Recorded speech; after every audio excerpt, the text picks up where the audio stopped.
ঘরের মাঠেও হারের বৃত্তে ক্রমাগত ঘুরপাক খাচ্ছে ওয়েস্ট ইন্ডিজ।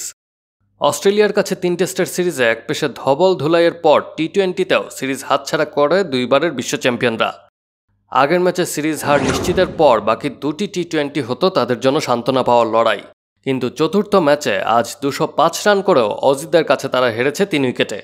ওয়েস্ট ইন্ডিজকে ৩ উইকেটে হারিয়ে ৫ ম্যাচ টি-20 সিরিজে ৪-০ ব্যবধানে এগিয়ে গেল অস্ট্রেলিয়া। ম্যাক্সওয়েলের বিধ্বংসী ব্যাটিং ও ফিল্ডিং আর ক্যামেরন গ্রিনের কার্যকর ইনিংসে দারুণ জয় তুলে নেয় অজিরা। ২০৬ রানের লক্ষ্য তাড়ায় শুরুটা অবশ্য দারুণ করে অস্ট্রেলিয়া। ০ রানেই অধিনায়ক মিচেল মার্শ ফিরলেও ব্যাট হাতে ঝড় তুলেন ওপেনার গ্ল্যান ম্যাক্সওয়েল। মাত্র ১৮ বলে ৪৭ রানের বিধ্বংসী ইনিংস খেলেন তিনি। এরপর জশ ইংলিশ খেলেন ৩০ বলে ৫১ রানের ঝড়ো ইনিংস।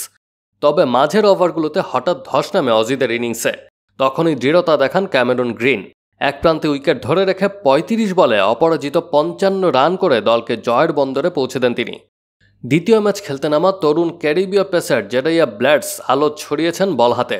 ৪ ওভারে ২৯ রানে ৩টি উইকেট নিয়ে ম্যাচে ফেরানোর চেষ্টা করেন তিনি তার দলকে। আজ প্রথমে ব্যাট করে ওয়েস্ট ইন্ডিজ করে ২০৫ রান, যদিও দলের কেউই ৩১-এর বেশি করতে পারেননি। টি-20 ইতিহাসে প্রথমবারের মতো এমন কীর্তি করল তারা। সর্বোচ্চ ৩১ রান করেন রাদারফোর্ড। অস্ট্রেলিয়ার পেস আক্রমণেও ছিল চমক। ব্যান ডোয়ারশুইশ ও টিম ডেভিড বিশ্রামে থাকায় সুযোগ পাওয়া অ্যারন হার্ডি ও জেভিয়ার বার্টলেট পাওয়ার প্লেতেই ৩ উইকেট তুলে নিয়ে ম্যাচের ভিত করে দেন। হার্ডি নেন ২টি উইকেট, বার্টলেটের শিকারও ২টি। জাম্পা নেন ৩ উইকেট। ন্যাথান এলিস ছিলেন সবচেয়ে কৃপণ, ৪ ওভারে দেন মাত্র ২১ রান।